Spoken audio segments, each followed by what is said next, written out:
It's working great. Technical sorted. Right, I'll leave you with the girls and I am just next door. Thank you, Madam Mayor. Okay. Okay, well, let's get started. So, hello and welcome to the interview portion of the podcast. And today we're going to be joined by Madam Mayor.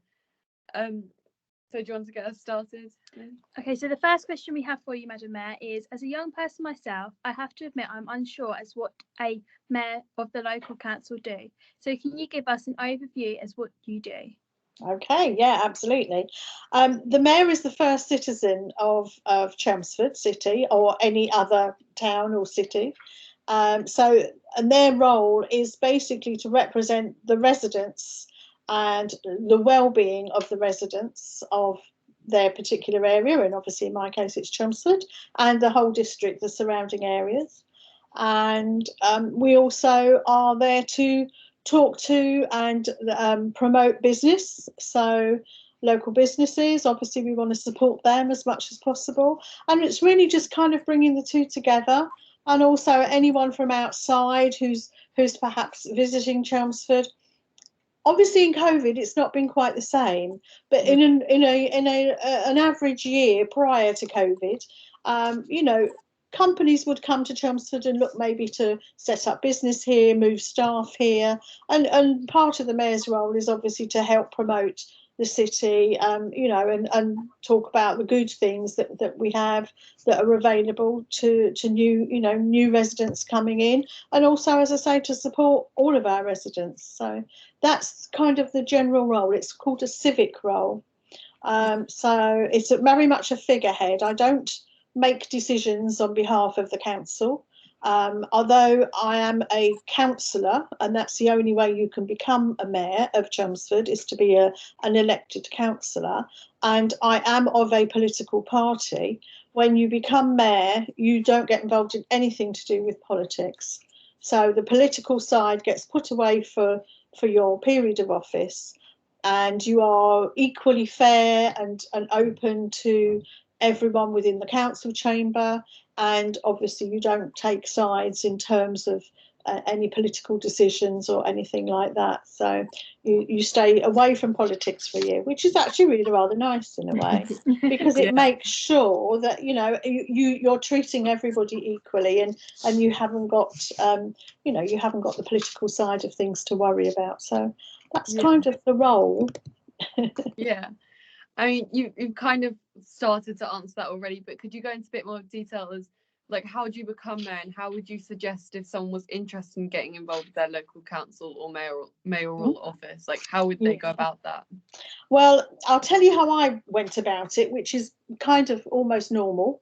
I was living in South Woodham-Ferrers, and somebody said to me, why don't you stand for they call it town council, but in many parts of the district it's called a parish council.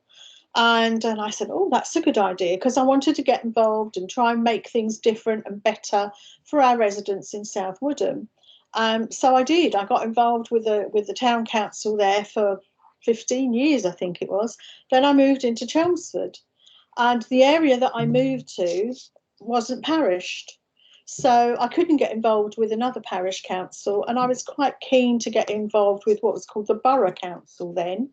I'd always been, I would say, community minded, but also quite political in my views. So it seemed to me like a very good idea to look to try and get elected at the borough council. So I stood in 2007 in Marconi Ward, which is where the bus station is, and the university and Kegs.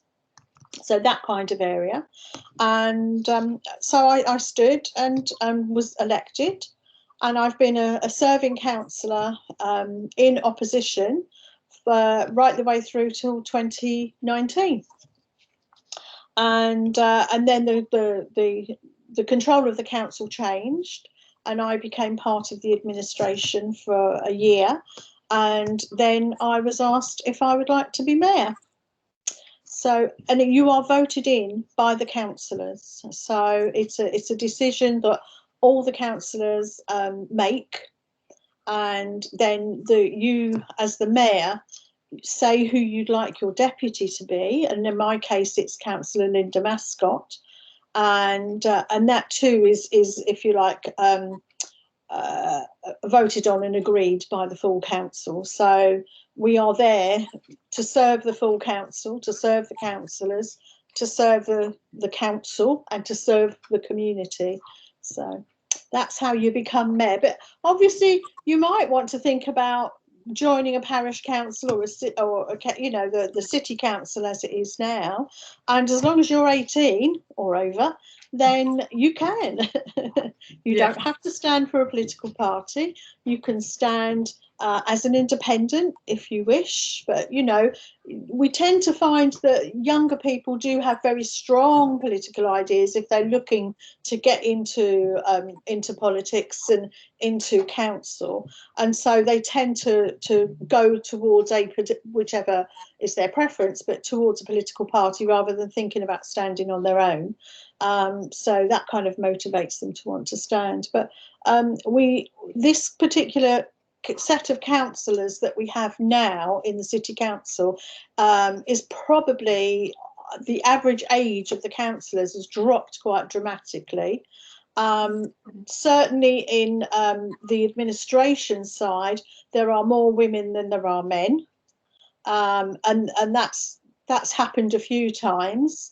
So things do change, and you need to continue to have that refreshing change of people, change of demographic coming in, because how do you progress? You know, how do we know what your ideas are, what you would like to see done in your city, if you don't get involved? So it's important for young people to get involved, simply because we won't know. We can't second guess your preferences and what you want and how you'd like to see the city develop. So we want more young people to get involved, please. And don't forget to vote. If you're able to vote, don't forget to vote. Yeah. So what has it been like becoming our first virtual mayor? Has there been any challenges due to coronavirus? Oh, lots of challenges. I think because, so we'll go back to becoming mayor in the first place. So I was expecting, because I knew around about February time that councillors were, you know, going to vote on me being the mayor, and you know, they'd indicated that they were quite happy for that to go ahead. So I was mentally planning, well, this is great, you know, because February, we haven't come anywhere near shut down, have we? So I'm planning things, all these wonderful things for the charities that I was choosing and all sorts of stuff like that. And I fully expected that when we got to the annual meeting in May, that I would be in the council chamber, and we have a ceremony where the mayor that's leaving, you know, parades out of the chamber in all the robes and wearing this thing that I've got around my neck at the moment that you probably can't see very well, and all the regalia, and we parade out, and the new mayor goes out as well, and then we do a quick swap in one of the meeting rooms, and they take off the robes, we put on the robes and put all the gear on, and we parade in as the new mayor, and it's all wonderful, and we have presentation of all the things that the past mayor has done, and it's a really lovely occasion for our families, because it's a very proud moment, and you know, it really is an honour to be asked to be mayor. So we were looking forward to all of that, and of course none of that happened. We were in lockdown. We couldn't go into the council chamber. I had to go into the city council and collect my robes and bring them home. And my one of my daughters, Helen, is the mayoress, and so she was here with me, and literally it was, the mayor was doing his bit on, you know, his last little bit of presentation at the meeting, and I had to come off camera, dash to the side, put all the robes and everything on, come back, sit down and take over the meeting as mayor. And it was like, that was it. And I'm sitting there with all my regalia on, and it was a really warm May evening. And I was boiling because those robes are made for like being outside in November, I think. They're so heavy and very, very warm. So yeah, so that was interesting. So that was totally different. We'd never done it before. We were doing it on Zoom, I think it was then. Might have been Teams, I can't remember. But anyway, we were doing it online and it was just so strange. And trying to control a meeting with 50 odd people in it, you know, and looking and you know, it was just crazy. So that was a real baptism of fire, I have to say. Yeah. And of course, that was just the first mayoral meeting. Then we've had other subsequent full councils where we've discussed budgets and, you know, all the sorts of decision that council are making.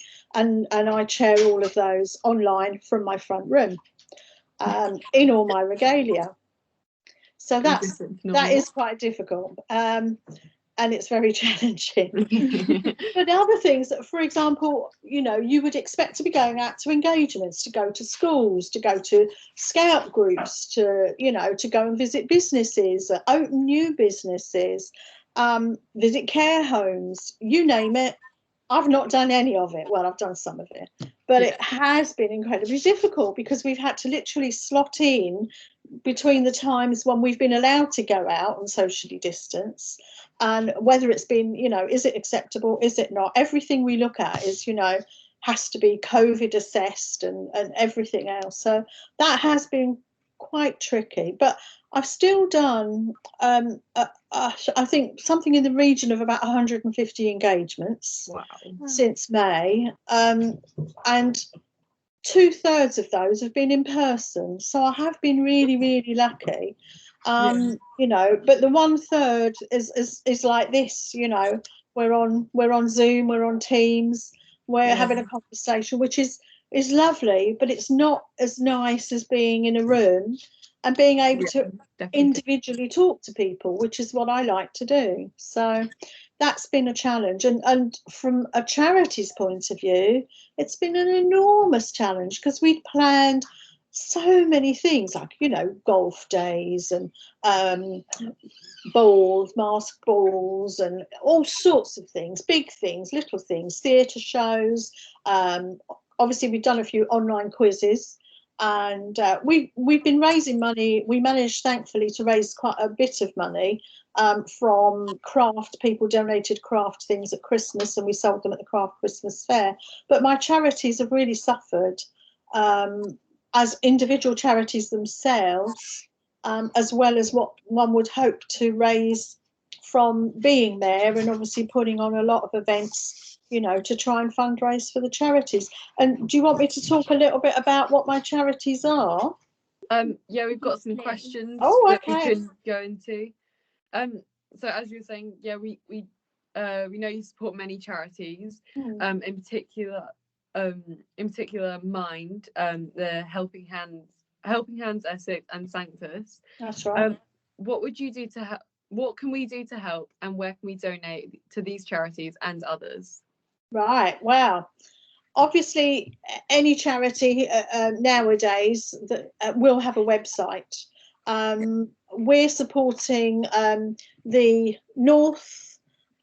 I always get this wrong.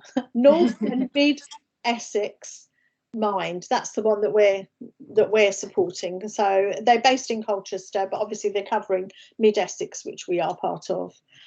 Helping Hands, and we all know, I think, what the work that Mind does, you know, is fantastic, and I think that's becoming even more important now, with lots and lots of people coming through lockdown saying my mental health is not as good as it should be, and, you know, are seeking some assistance.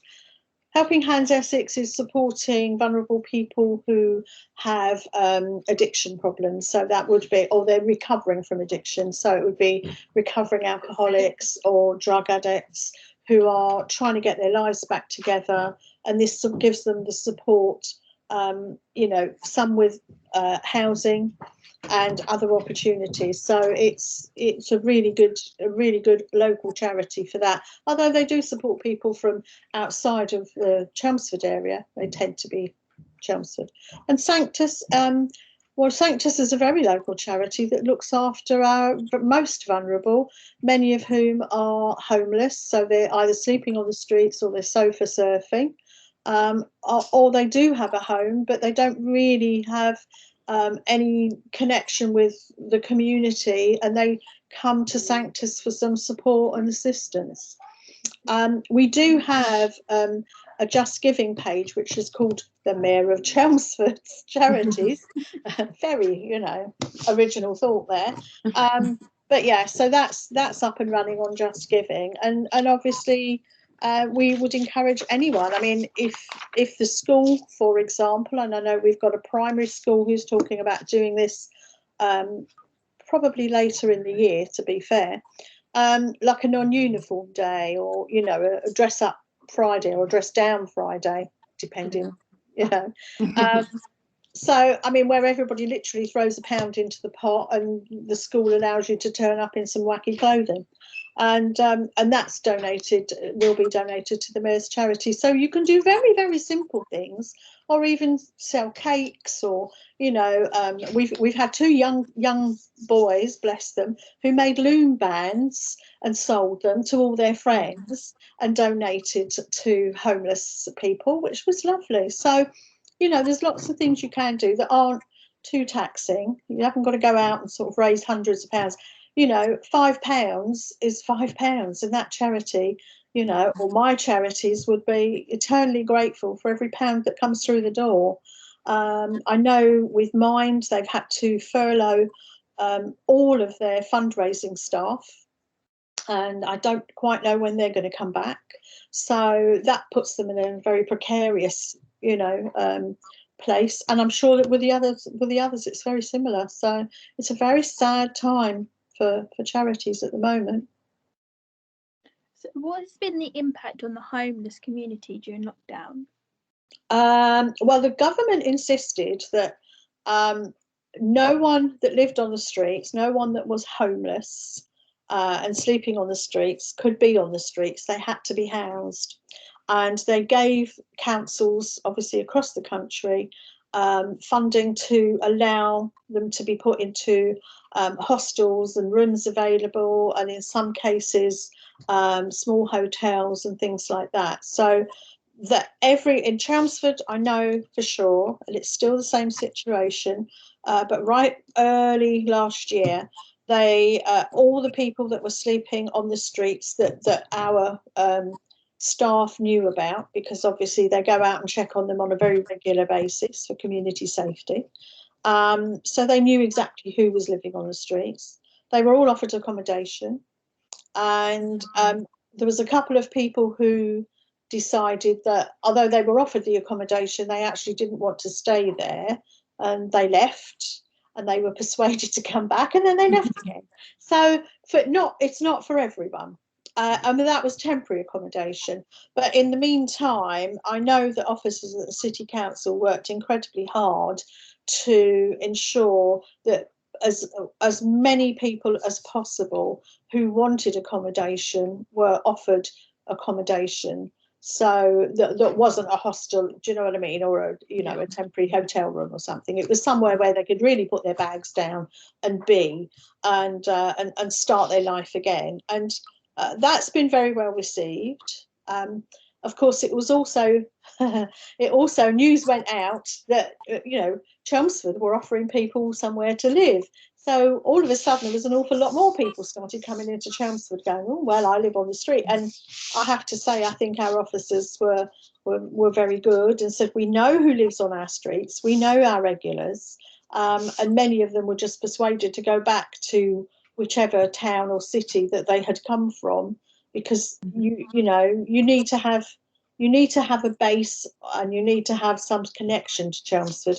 And many of the people that were coming into the city at that time had no connections whatsoever. They were just trying their luck, if you like, which and I don't blame them for trying. But obviously we can't put the world's homeless up, but we did an awful lot for those that were on the street. Most of them have accepted the accommodation, but some haven't. and they don't want it. They like the life that they lead and they want to continue leading it, and we can't force them to accept accommodation if they don't want it. So you will still see people living on the streets, sadly, but unfortunately that's because they choose not to accept the accommodation that's been offered, because that's not the life that they want. It's very difficult. Yeah. So you spoke a little bit about Mind earlier and some of the work they do, and you also talked about some of the importance of like mental health, especially during the current climate. Can you talk about how, like, what we can do to, keep our spirits high and Wow. keep going during this uncertain time? Well, obviously, I'm not a mental health professional, so I mean, I'm just talking from my own point of view. I mean, I think I've kept fairly busy, but I do understand, and I think certainly many people that I have spoken to, certainly through January, February, this has been the hardest time for a lot of people. The weather's awful. Everybody's low, there's nothing open, we can't do anything, we can't go meet up with friends and have a coffee or anything like that, and that has affected an awful lot of people who are normally fairly even keeled and not worrying, but they have been during sort of January, February.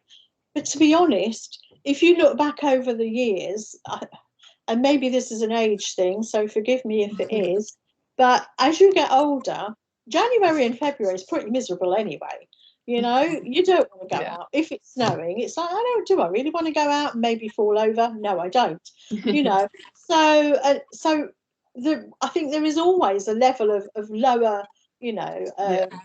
lower self-esteem and some sort of depression, if you like, some sadness throughout those 2 months anyway. But I think it's been exacerbated this year.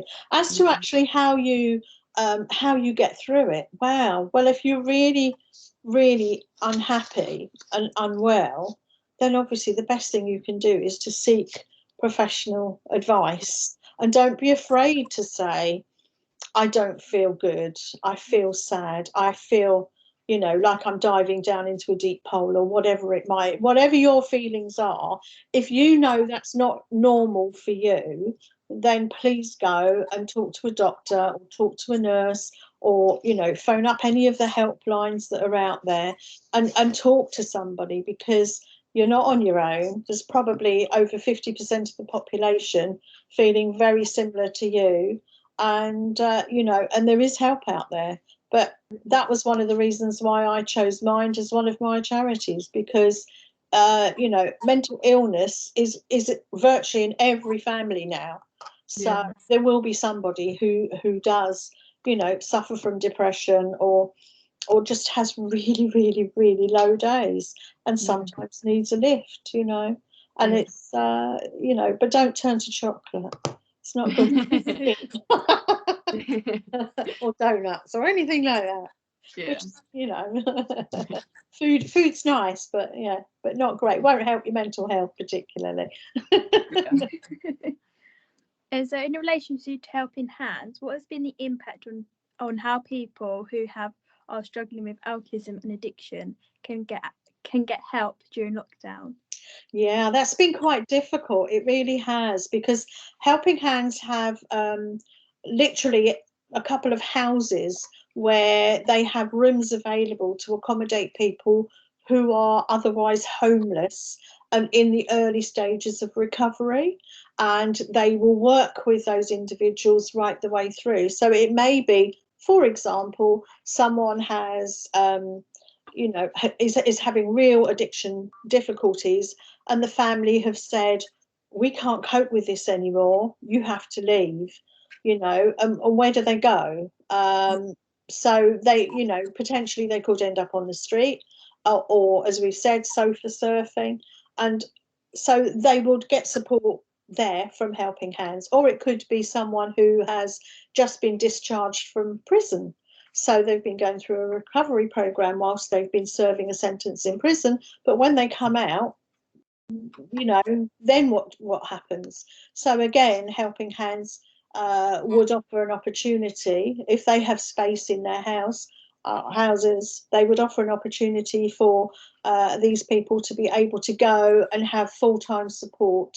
So there's a lot of volunteers involved, but there's also, you know, paid workers too, because you do need professionals in terms of, you know, talking them through their therapies and things like that. So that's pretty intensive. It's a very intensive program that they, you know, they work with lots of other agencies as well, of course. You know, like obviously chess is just one that they might work with, but there are lots of other agencies that they will work with to help those addicts come through the process and get themselves to a point where they can restart their lives and go back to their family or move on and, you know, and get work and rebuild their lives and become part of society again. Yeah. So obviously COVID-19 has had a massive impact on everyone. But has there been any specific impacts on our like local area that you could talk about? Well, I have to say, when we first had the issue of like telling people that, you know, particularly the most vulnerable, that they had to stay in and they couldn't go out, and they were, you know, they couldn't go and get their medication, they couldn't go and get their shopping, and there was a whole raft of people that just came together in the community, and it was an absolutely wonderful thing to see. There was the Essex Welfare Service, which was set up to coordinate across the whole of Essex. Here in Chelmsford, we had Chelmsford CVS, which is the voluntary service organisation that helps with charities and other groups. They mobilised a lot of people in conjunction with the City Council. They set up what was called a hub, which was in the athletic stadium. And so there was food coming in from all over the place. Obviously, local companies, local supermarkets. The government were, you know, had funding and food arranged to come in. They were parcelled up and put into food parcels that staff who were unable to work, for example, those that would normally work in the swimming pool, the gyms, that sort of thing, they volunteered and they came in and they were driving the food and delivering it to those vulnerable people. There was an army of people, over 500, that went out and did shopping for people in the local community, picked up meds.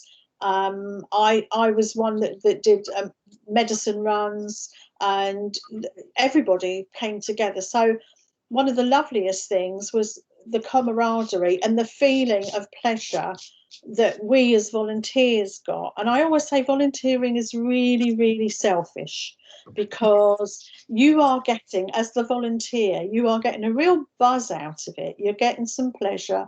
You're getting all the enjoyment out of it. The person that you are volunteering to help, you know, they need that assistance, and they are just so happy to have somebody that's actually helping and get them that. But, you know, so they feel that they're really grateful to the volunteers, and I go, no, don't be, because I'm the one that's getting all the pleasure out of it. You know, it's great, it's lovely. And many volunteers stayed on after after we sort of country opened up again. Many volunteers stayed on and continued to visit some of the people that they've been helping throughout the closure, and some good friendships have been made, and some good support networks have been made, which is important. Yeah. So that was one of the real positives that came out. And Chelmsford CVS very nicely asked me if I would go around presenting badges and certificates to all the volunteers. I've still got some to do. I've done over half, but I've still got a good couple of hundred to do. You know, but some we were doing individually, knocking on doors, literally, and presenting the certificate to the person at their own front door. Others we were meeting up. Say, like in Danbury, we met up in a whole group of them in Danbury, and presented those that were there, and left the badges for those that couldn't make it on the day. So that was one of the real positives that I think, you know, the people of Chelmsford got out of it, and many, as I say, continue to volunteer today, which is great. That's lovely. Yeah. Yeah. That's really nice. Yeah. So finally, to finish off the interview on a lighter note, what has been a good memory that you've created since becoming the first virtual mayor? Wow, lots of memories, but I think one of the things that and it sounds really silly, but I know you girls know what a boomerang is, don't you? Yeah. Yeah.